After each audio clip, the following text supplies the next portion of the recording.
7వ అధ్యాయము 24వ వచనం. సహోదరులారా, ప్రతి మనుషుడును ఏ స్థితిలో పిలువబడినో ఆ స్థితిలోనే దేవునితో సావాసం కలిగి ఉండవలను.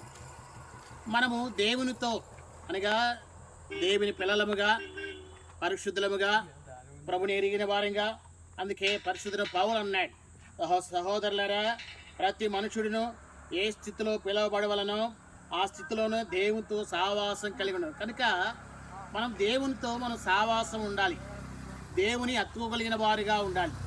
ఎప్పుడైతే మనం దేవునితో మనం సావాసం చేయగలిగిన వారిగా ఉంటామో నిజంగా దేవుడు నిశ్చయముగా దేవుడు మనల్ని దీవించేవాడుగా ఉంటాడు, దేవుడు మనల్ని కాపాడగలిగేవాడుగా ఉంటాడు. క్షేమంగా భూలోకంలో అయారాధ్యాలతో ప్రభుతో సావాసం కలిగినప్పుడు, ప్రభుని సేవించగలిగే వారిగా ఉన్నప్పుడు, ప్రభుకి ఇష్టమైన వారిగా ఉన్నప్పుడు, ప్రభుకి అనుకూలత కలిగిన వారిగా ఉన్నప్పుడు దేవుడు మనకెంతైనా ఆయన సహాయపడగలిగే వాడుగా ఉన్నాయి.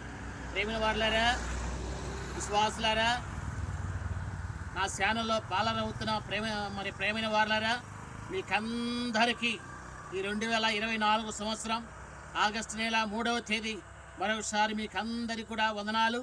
మీ కొరకు నిత్యం ప్రార్థిస్తున్నా. దేవుడు తన మాటలు దీవించునుగాక.